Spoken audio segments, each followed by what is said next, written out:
Mwiriwe neza kugira ngo mbanze tugendereza turabakiriye amashyi n'impundu mwumvishe ku babyeyi bacu, ku nshuti n'abavandimwe babaherekeje, ayafasha kubaha ikaze muri iki cyumba muri uyu muhango tugiye kubakoreraho gusezerana imbere y'amategeko.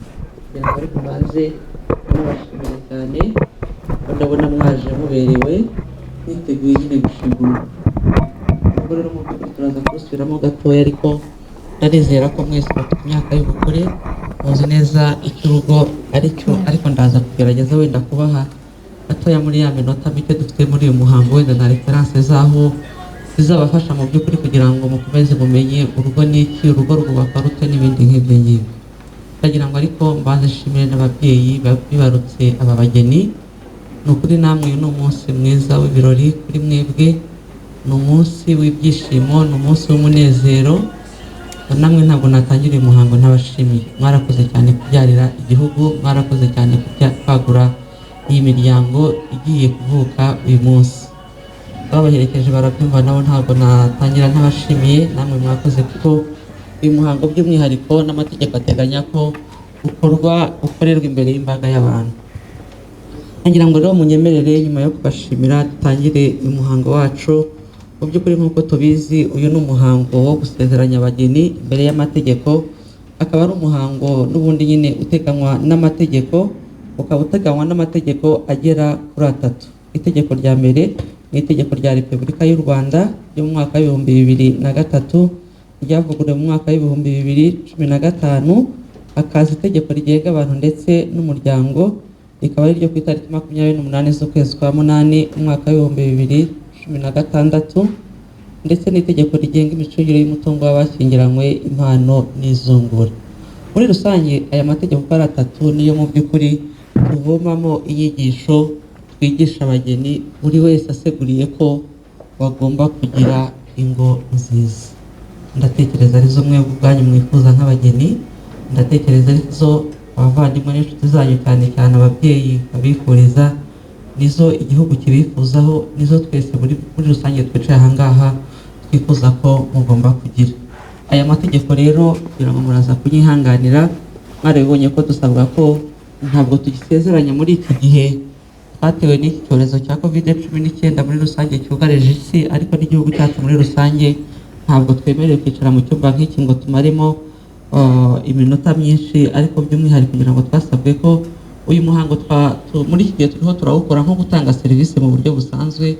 Ntabwo rero dufata igihe ngo tuze kuganira cyane kuri iri tegeko cyokora nyine ndabaha referanse y'aya mategeko kugira ngo nibura namwe ubwanyu muzicare muyasome.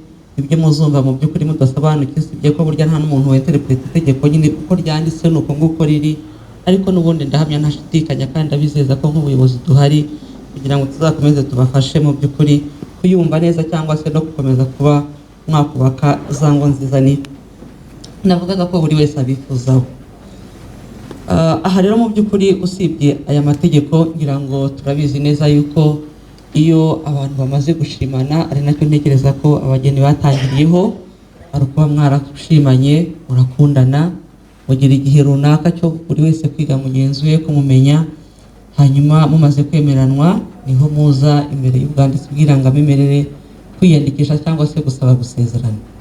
Murabizi neza ko iyo mugeze mu irangamimerere tubasaba kuza mwembi muri kumwe, umusore n'umukobwa, kugira ngo mu by'ukuri twubahirize itegeko ryo gusezeranya umusore n'umukobwa, ko ntabwo twemerewe gusezeranya abantu mu by'ukuri bahuje ibitsina. Iyo muje kwandikisha kandi mu irangamimerere, ngira ngo murabizi ko hari ibyangombwa tubasaba ibyangombwa by'ubusiribateri niba muri abasiribateri, ndetse n'ibyemezo by'amavuko. Dusaba ibyangombwa abadivorce niba abantu tugiye gusezeranya ari abadivorce. Dusaba ibyangombwa by'abapfakazi kuko hari n'igihe dusezeranya umwe mu bashyingiranywe yarapfakaye cyangwa se bombi.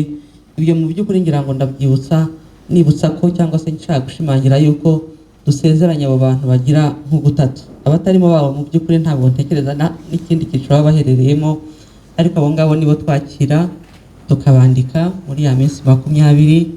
Itegeko rikadutegeka kubaranga, ni ukuvuga gukora inyandiko zabugenewe tukazimanika ahahurira abantu benshi, kugira ngo mu by'ukuri niba hari ubona abageni twafishije cyangwa se twaranze hari ubusembwa bafite, cyane cyane bujyanye na bya byangombwa navugaga, cyangwa se bujyanye no kuba wenda stati ubwabo baje bagaragaza wenda atari zo, n'ibindi bitandukanye, babona igihe cyo kuba batambamira ishyingirwa. Iri shyingirwa rero mu by'ukuri ritambamirwa mu buryo bubiri. Icya mbere bushobora gutambamirwa mu nyandiko, ariko aho mvugira ahangaha ababyeyi nashimiye, babageni nashimiye, ababyeyi bareze neza, abana nabo bakiriye uburere bw'ababyeyi. Mu by'ukuri nta muntu n'umwe kugeza ubu uzandika atambamira iri shyingirwa ryanyu. Ariko by'umwihariko itambamira rishobora no gukorwa mu buryo butari ubw'inyandiko. Ni ukuvuga nk'uko turi muri uyu muhango, hari abantu bashobora kuba aje gutambamira ishyingirwa ry'aba bageni, wenda kwa kuranga atarigeze abona, wenda atarageze agirana okaziyo yo kunyura aho twamanitse ayo matangazo cyangwa se kurangwa kw'abageni, cyangwa se akaba yamenye n'amakuru uyu munsi.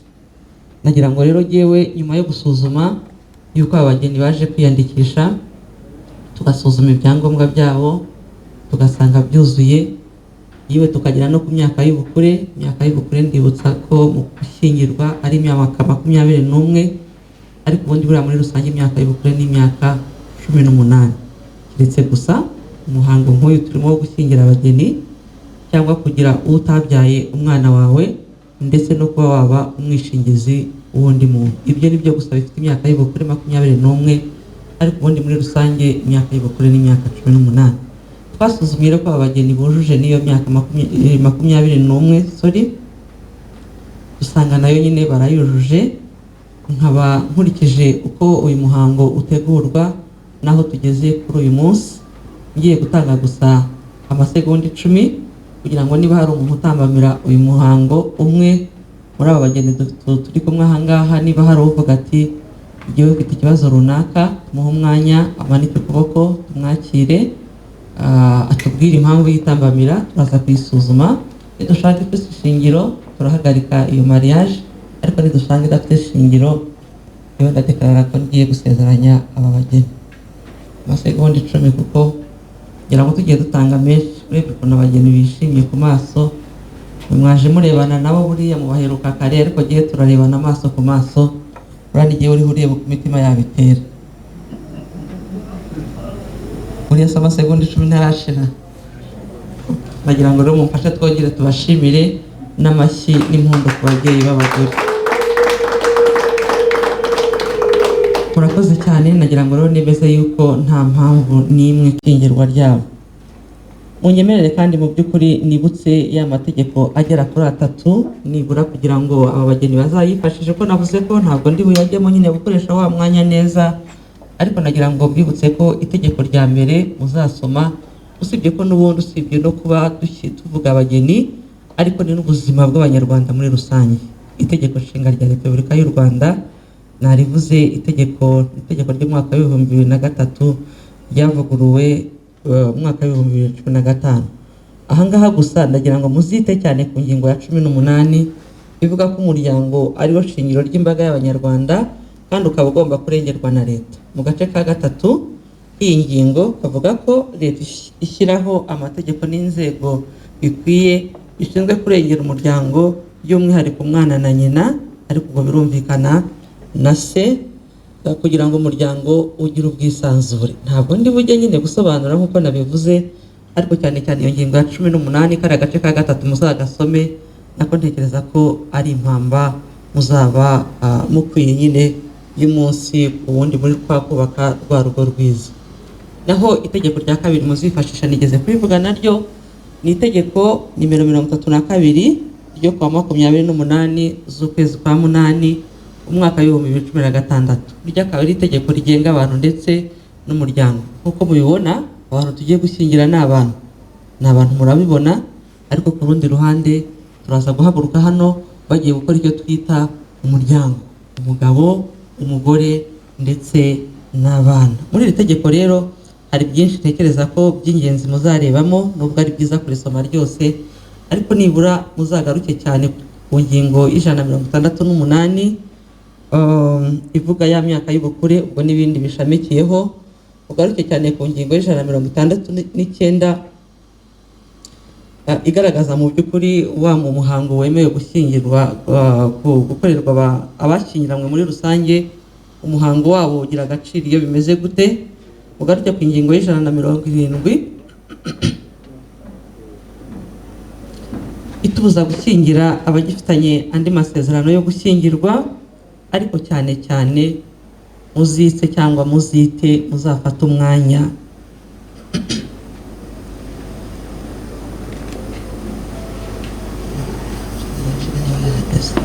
uzagaruke cyane cyane ku ngingo ya 203 subirimo ya rya tegeko rigenga abantu n'umuryango, igaruka ku nshingano z'abashyingiranywe. Uyu munsi abasore n'abakobwa twicaranye muri iki cyumba, buri muntu wese yari afite uburyo yiberaho. Nta muntu rwose ntekereza ko hari ufiteho inshingano, yewe ngira ngo no ku mubyeyi usibye kumwubaha n'ibijyanye n'umuco, ariko ntaho ntekereza ko rwose nta muntu n'umwe ntekereza ko hari ufiteho inshingano.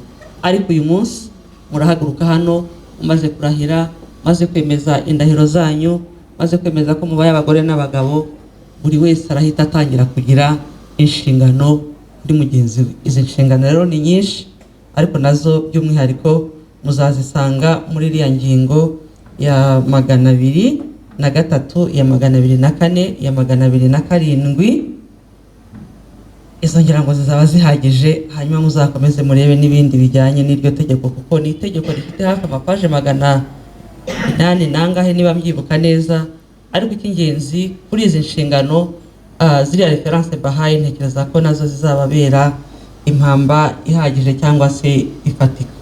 Muri iryo tegeko kandi, nyuma y'inshingano, nagira ngo mu by'ukuri wenda gatoya mvugiye ku kijyanye n'ingingo ya 218 ya rya tegeko nakomeje mvuga rigenga abantu ndetse n'umuryango, igaragaza impamvu zishobora gutandukanya abashyingiranywe. Zimwe mu by'ukuri ziragaruka kuri za nshingano muzasanga buri wese afite kuri mugenzi we, ariko izindi ho munyemerere ne kuvuga gusa ngo muzazisome, nibura zigarukeho gatoya, kuko usanga ari nk'ubuzima busanzwe, ari ibintu tubamo, ariko ukibaza kuki umunyamategeko nibura ukavugurura itegeko nta nimwe akuramo, ahubwo arazongera. Bivuga ko hari ibintu bito byubaka umuryango, ariko abantu twirengagiza, nyamara bikaza kutuviramo amakimbirane mu miryango. Ni ukuri mbere y'uko ngigarukaho, nagira ngo nsaba aba bageni bacu, iyo abantu ngira ngo badafite umwanya wo kuganira cyane, nabyo umuntu agenda ataruka byinshi, kandi ku rundi ruhande wenda ugasanga bifite agaciro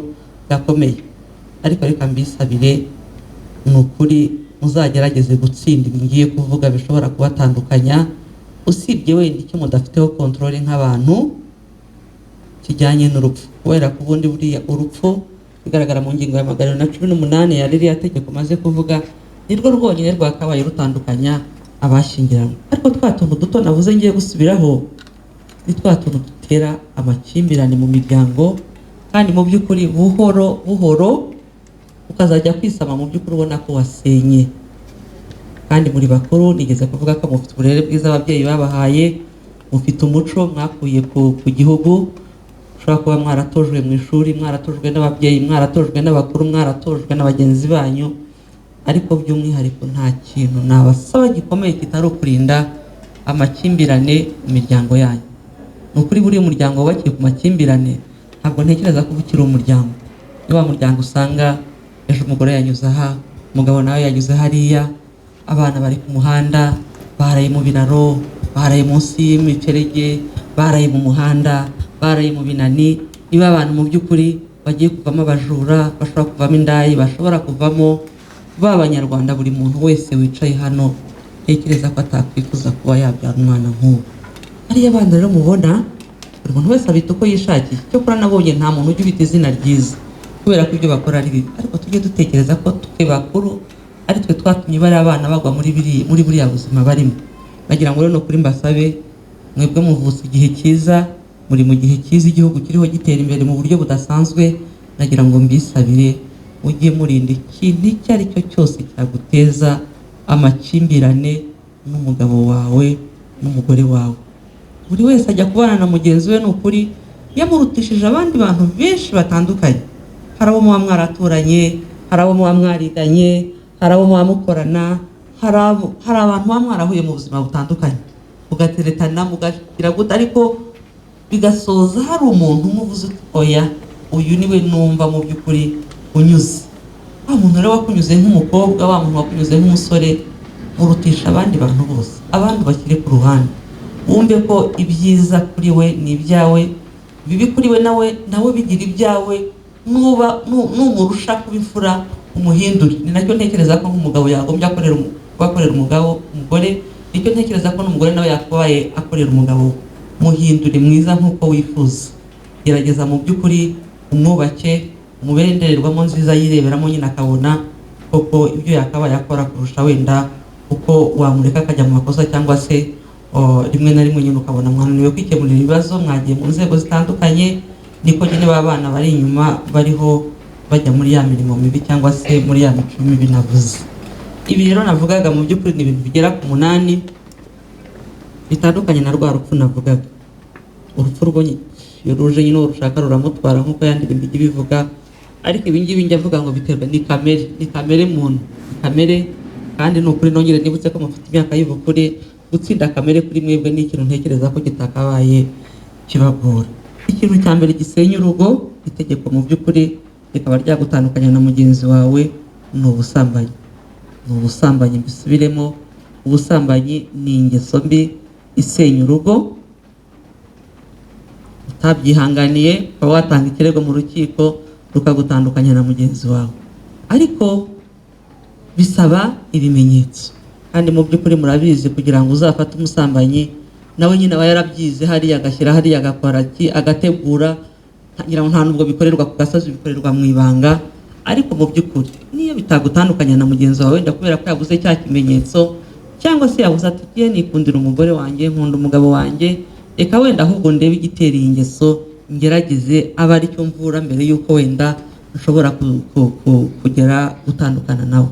Ariko ni ukuri buriya ubereye mugenzi wawe ikigeragezo, ntekereza ko nawe ageraho akava mu mubiri akajya hariya ukajya hariya, ugasanga ni rwa rugo nyine navugaga rutabaho, rwa rugo buri muntu wese avuga ati rwa rugo ruragatsindwa, urwanjye ruzanyure kure ya ruriya. Aha rero ni ukuri ni byiza ko nk'abageni, nk'ingo nshya, mwubakira kuri iki kintu.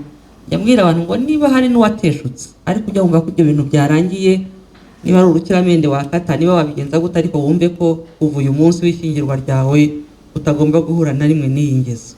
Hari uguta urugo nibura mu gihe cy'amezi 12 akurikirana, kugira ngo tujya tubyita kwahukana. Hari ibihano by'ibyaha bisebeje, igihano, ndibutsa ko igihano nyine twitwa igihano iyo wagiketsweho asoje agihamijwe n'urukiko. Mu bihano bisebeje harimo bwa busambanyi navugaga, harimo ubujura, harimo ubwicanyi, harimo kwiyandarika mu buryo butandukanye, harimo ubusinzi bukabije n'ibindi nk'ibyo ngibyo. Hari ukwanga gutanga ibitunga urugo, byo muzanabisanga no mu nshingano. Hari uguhoza mugenzi wawe ku nkeke, hari ihohoterwa rishingiye ku gitsina, hari ukumara nibura imyaka 2 mutabana ku bushake bwanyu. Ahangaha ni mwebwe nyine ubwo muba muzi impamvu, mukabigaragariza inkiko, akaba arizo zifata umwanzuro. Iyo myaka ishize buri wese akumva ko atari bwisubireho, n'ubundi asubira mu rukiko rukamutandukanya na mugenzi we. Hari ukutabana mu gihe cy'amezi 12 akurikirana uhereye igihe habereye ishyingirwa nta mpamvu zifite ishingiro. Ahangaha mu by'ukuri nababwiye ko mu kanya tugiye kubashyingira, ariko umuntu ashobora guhaguruka hano akamara amezi 12 nta mpamvu yabwiye mugenzi we. Ndabwira abagabo, itegeko rivuga ko abagabo ni mwebwe mutegetswe gushaka aho muzatuza abagore banyu. Hari umugabo wicaye ahangaha utegereje ko umugore ari bumucyuri we? Nta mahano. Ntibabyita gutahira, uramenye ntimuzatahire, sibyo? Muri abantu b'abagabo wa mugani batwa dukinamico. Aha rero ubwo birumvikana nyine abagabo, aba basore ndabasaba ko bagomba guhaguruka hano bagatangira gutegura uburyo ki, cyangwa se hari n'ababiteguye kuko itegeko ribemerera ko uyu munsi nyine ushobora gucyura umugeni wawe mu rugo.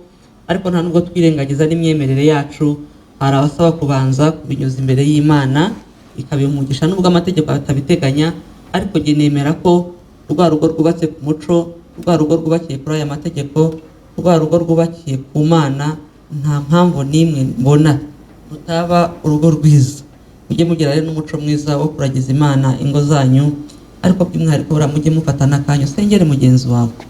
Umugore asengane n'umugabo, umugabo asengane n'umugore, ariko na cya gihe uri wenyine uri mu kazi nk'ako turi muri mu bindi bitandukanye, ujye wibuka ntukikaho iminota mikeya, wibuke ko hari umuntu nyine Imana yaguhaye, niba turagiza niba bigenda gute buri wese iba yaramugerageje mugenzi we, ariko wumve ko rwa rubavu rwawe ni ukuri utegetswe kurusengera kugira ngo ruhore nyine ari urubavu rwiza, ari urubavu ruzima, ari urubavu ruhora rukwizihiye, ari urubavu mu by'ukuri mufatanya ibyiza n'ibibi kuko nabyo bibaho.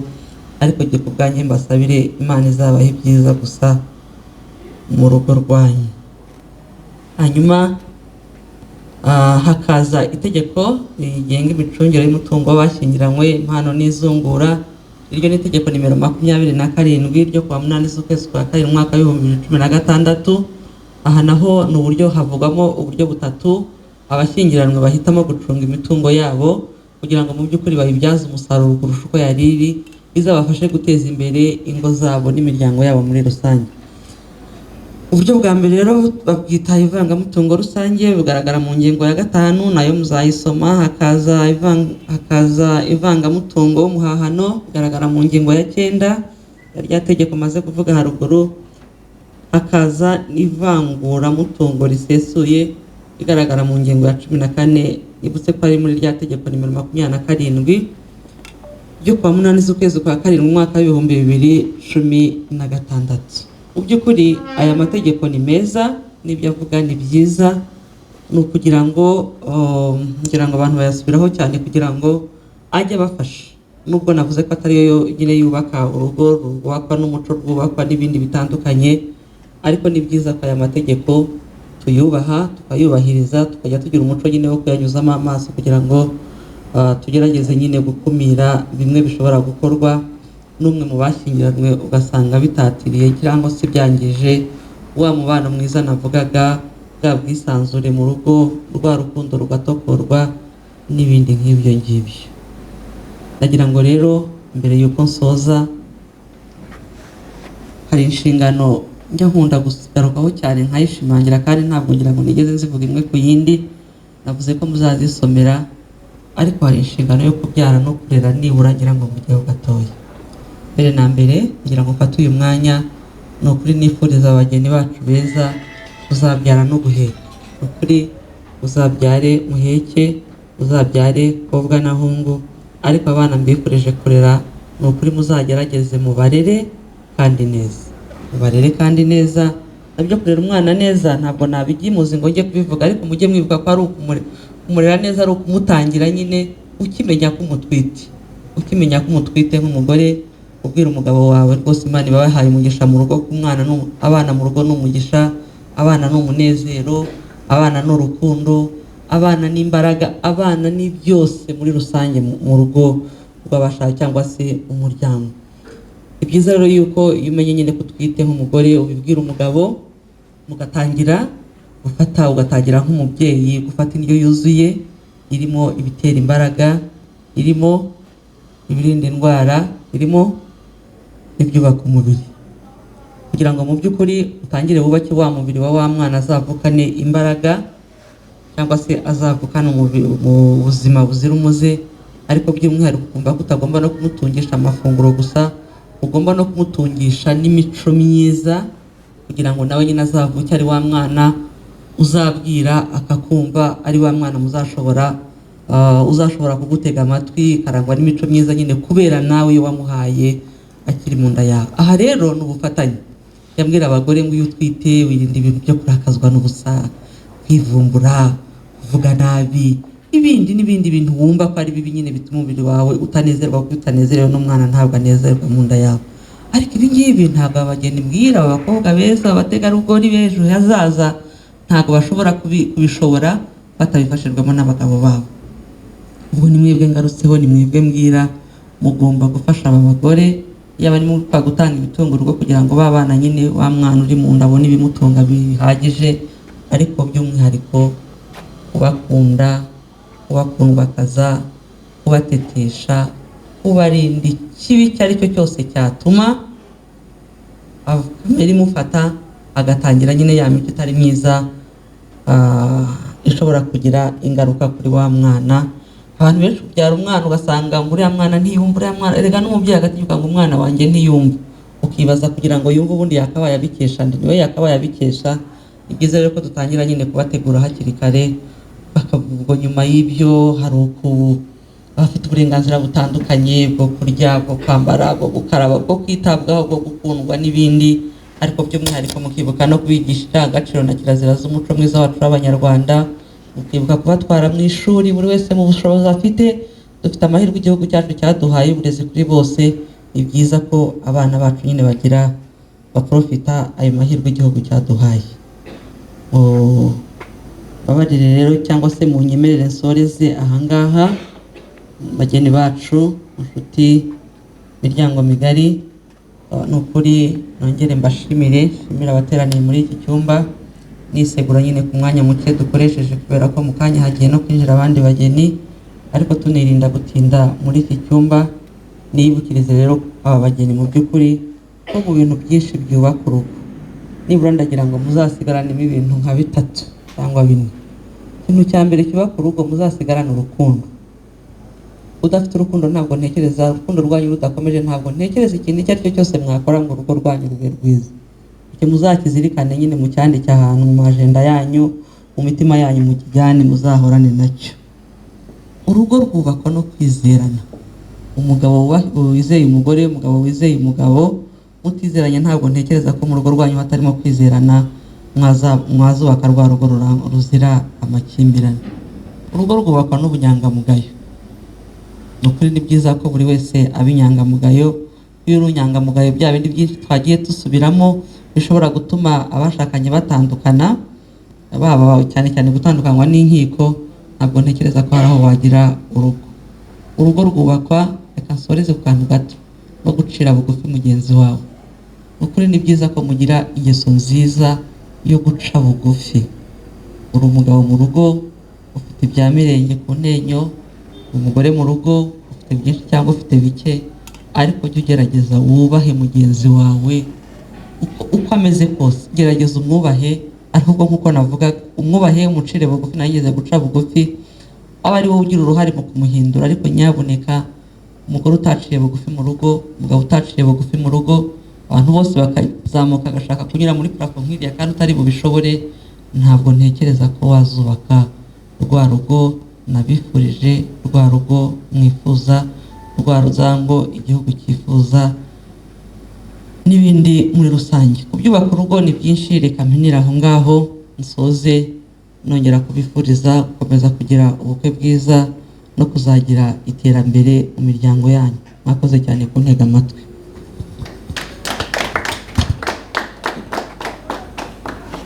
Reka twinjire mu gice cyo kurahiza abageni bacu. Turaza gusaba buri couple turi buhamagare rigera hari imbere ku ibendera rya Repubulika y'u Rwanda. Umugabo araza kugenda bimburira umugore, ugiye kurahira wese afata ku ibendera rya Repubulika y'u Rwanda n'ukuboko kw'ibumoso, akazamura neza ukuboko kw'iryo, hanyuma akadukorera indahiro asanze hari imbere. Uko buri wese ayirangije, tukayakiriza amashyi n'impundu ku babyeyi b'abagore, hanyuma buri couple igatambuka igasinya muri iki gitabo, tugakomeza muri ubwo buryo tugasoza.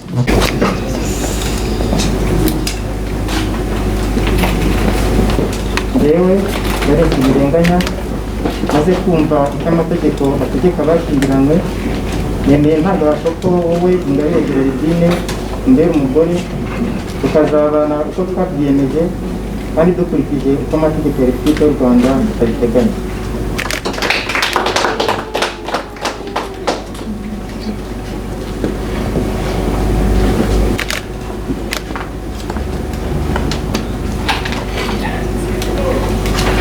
yewe Ingabire Gerardine, maze kumva icyo amategeko ategeka abashyingiranywe, nemeye nta gahato ko wowe Irenganya Valens umbera umugabo, tukazabana uko twabyiyemeje kandi dukurikije uko amategeko ya Repubulika y'u Rwanda abiteganya.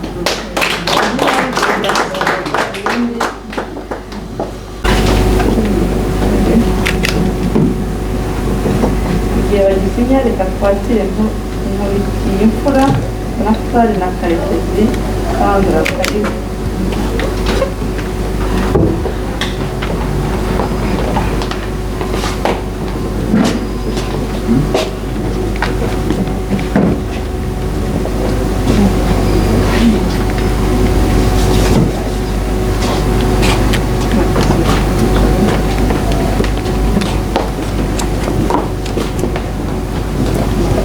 Ndewe Mureke Imfura Naftali maze kumva icyo amategeko ategeka.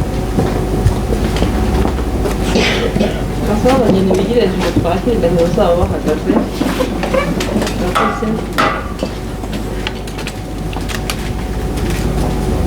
Yewe Urujeni Gertrude, umwanditsi w'irangamimerere w'umurenge wa Kacyiru, maze kumva indahiro ya Ntirenganya Valence na Ingabire Gerardine bagiranye imbere yanjye mu ruhame rwa benshi, ishingiye kandi ububasha mpabwa n'amategeko, nemeje ko kuva ubu Ntirenganya Valence na Ingabire Gerardine bashyingiranywe nk'uko amategeko abiteganya.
Murakoze cyane, nagira ngo nongere mbasabe duhuze ibiganza dushimira abageni bacu.